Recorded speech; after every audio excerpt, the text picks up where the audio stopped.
Yo, look at that root that come up to, yo, this is so, look at that. You know where I saw the next really amazing tree? Up by that Rasta camp in Montego Bay. It have a cotton tree, William, with a presence. And I mean a big, yo. This tree definitely has a presence. Hello.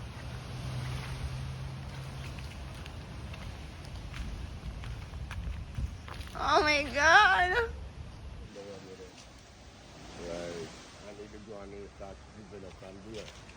And it also, and also it helps to stabilize them big limbs. It's a reinforcement for the limbs. The hold the limbs up. Yeah, my God. What a design. Look at this beauty.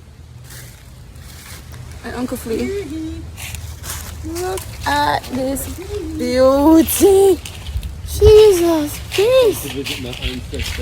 I will have to get rid of the termites. I want to do a shot with me with a tree and my locks them tied to the roots.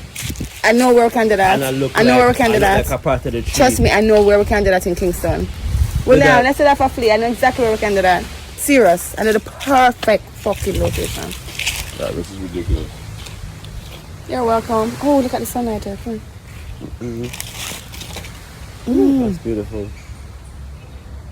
Well, then this lighting is perfect. Enter the wise ancients, the trees. These towering guardians have witnessed the dance of centuries, silently standing witness to the ebb and flow of life. As we wrap our arms around these stoic giants, we unlock a gateway to a serene realm, feeling an inexplicable calm wash over our spirit. Scientifically, tree hugging has been found to have a grounding effect on the human spirit. Trees emit organic compounds called phytoncides.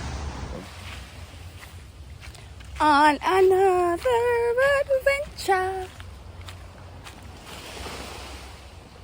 I honestly feel like an avatar right now. Real life avatar.